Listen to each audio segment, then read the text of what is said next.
Hi hello friends, welcome to my channel. आज हम बनाइबा pressure cooker mutton curry. से गोटे किलो मटन भल भाव धोई रखी नहीं अदा रसुण पेस्ट 60-70 ग्राम लगा अदा रसुण दही हाफ कप 350 ग्राम पिज 2टी टमाटो 2टी कंचा लंका गोटा मसला आप स्क्रीन पर देखिपे और 2-3टी आलू गुंड मसला हलदी गुंड लंका गुंड जीरा गुंड धनिया गुंड और मीट मसला तो सहित गरम मसला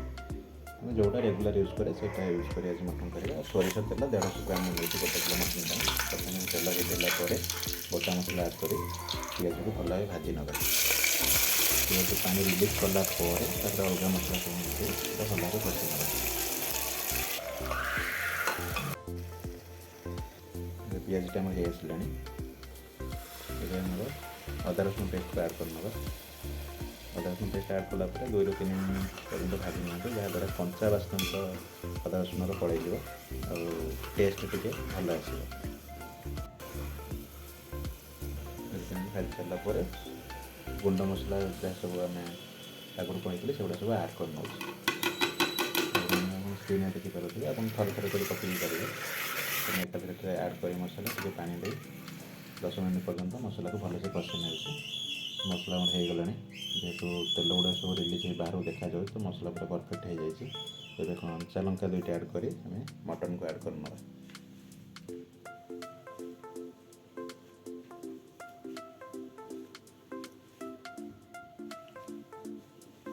बर्तमान मटन को भल भाव गोड़े ना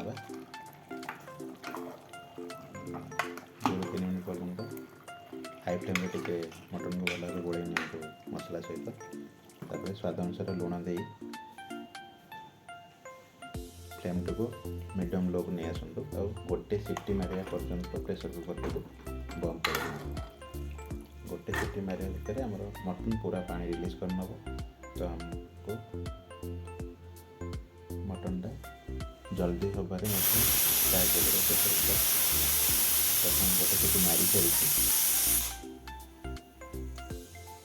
गैस टी ऑफ करके 2-4 मिनट पर आप प्रेसर हटे देखो मटन पूरा पानी रिलीज कर सारी मसला मटन सहित आड होबार लगे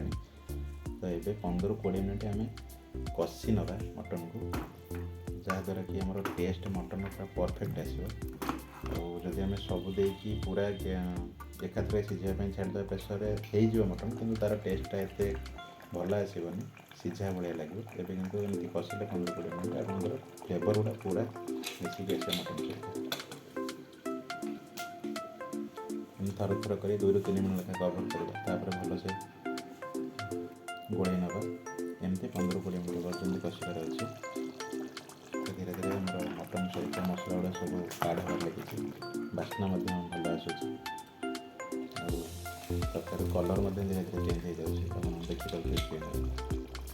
पाखापाखि 50-60% मटन है सीझीगला तो आम ये टमाट को ऐड करना जहाँद्वारा कि टमाट भल भाव मटन सहित मिलଯିव प्रथम टमाट पकड़े कौन हो टमाटर जो खट्टा अंशटा तो मटन गुड़ाक सीझार टे लेट करे तो ये आम टमाटो ऐड कर 2-4 मिनट पर्यटन कवर कर कषि जहाँद्वारा कि टमाटो पूरा मेल्ट हो मटन सहित आड हो देखते मटन बर्तमान 60% पाखापाखि सीझी आसी कंटा बाहर को आसला मांसटी कंटा अलग भाव लगे और ऑयल रिलीज कला तरकारी पाखापाखि हमारा मटन सीझी आसला तो ये टाइम आम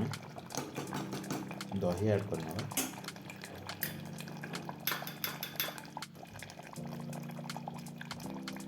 दही ऐड कला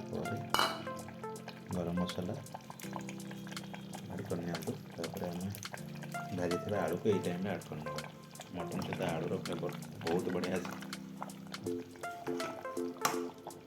बहुत लोग ये पसंद करते मटन आलू झोल को खावाई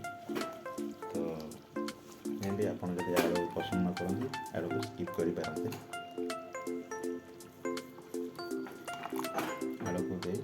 2 मिनट पाखापाखि आम मसला सहित भल गोड़े नवा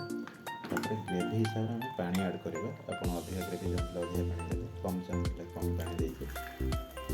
गैस को लो मीडियम को नहीं आस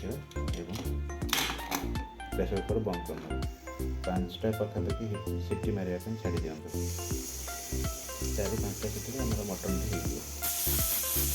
प्रेसर कुकर सीटी मेरा स्टार्ट करदे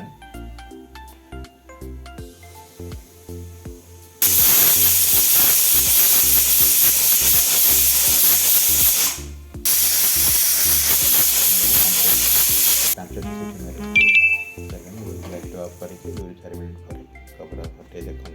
मटन कलर और मटन टेस्ट पूरा परफेक्ट आसी बास्नार जना पड़ जाए मटन टेस्ट केमती कलर आप देखिए